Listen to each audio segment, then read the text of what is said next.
విభీషణుడు ఒక కార్యం కోసం రామునికి ఒక సందేశం పంపించాలనుకుంటాడు. అప్పుడు తన దగ్గర ఉన్న సేవకుడు ఎవరైతే ఉంటారో అతనికి రాముడికి ఇలా సందేశం ఇవ్వాలి అని చెప్పేసి అనంటే, అప్పుడు ఆ సేవకుడు అంటాడు, "నాతోటి ఎక్కడవుతది లంకని దాటడము" అని అంటాడనమాట.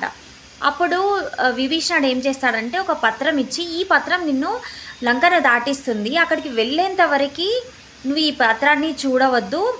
ఆ రామునికి సందేశం ఇచ్చిన తర్వాత మళ్ళీ వచ్చిన తర్వాత అప్పుడు చూడాలి" అని చెప్తాడంట.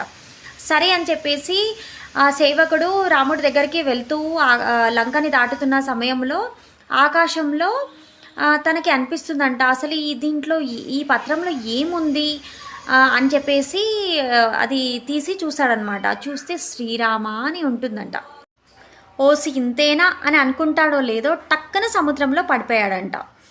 రామనామాన్ని ఎంత నమ్మితే అంత శక్తినిస్తుంది. రామనామంలో ఉన్న పవరే అది అనమాట. సో ఏదైనా సరే మనము ఏదైనా పని చేసేటప్పుడు నమ్మకం పెట్టుకోవాలి. ఆ నమ్మకమే మనల్ని గెలిపిస్తుంది. జై శ్రీరామ్. శ్రీరామ రామ రామేతి రమే రామే మనోరమే సహస్రనామ తత్తుల్యం రామనామ వరానని.